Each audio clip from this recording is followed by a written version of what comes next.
Vous savez, Elsa, pour bien vous positionner dans la relation et faire ce que vous avez à faire, ni plus, ni moins, il faut chercher à être dans l'action juste. Qu'est-ce que c'est, Anne? Je vous avoue n'en avoir jamais entendu parler, mais les mots résonnent en moi. Je sens que rien que cette expression m'aligne. C'est étonnant. Oui, il est justement question d'être aligné, et relié même, en lien avec la source d'amour et non dans son ego qui se croit et se vit séparé. C'est exactement l'idée. L'action juste vient d'une impulsion, d'une certitude, une évidence sereine de ce que vous avez à faire, ici et maintenant, sans avoir à vous inquiéter pour l'avenir. C'est très intuitif, en somme. C'est une intention d'amour, dénuée de peur et de jugement.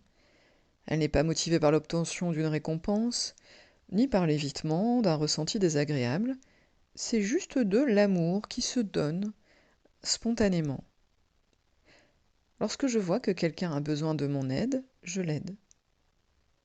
Mais sur ce point, sachez Elsa qu'aider ne signifie pas sauver. Quand on aide, on donne un coup de main, de façon désintéressée. Quand on cherche à sauver, l'ego s'en mêle. On cherche à faire à la place de l'autre, ce qui n'est pas ajusté. J'avoue que je ne vois pas bien la différence. Sauver place dans un rôle valorisant pour l'ego et permet de prendre le contrôle sur l'autre, au lieu de simplement donner un coup de main en le laissant libre d'en faire ce qu'il souhaite. Or, quand l'ego surgit pour obtenir de la reconnaissance ou prendre le contrôle sur l'autre, il corrompt en réalité l'action désintéressée. Il se peut que l'on ait été régulièrement dévalorisé ou culpabilisé et que cela conditionne notre action.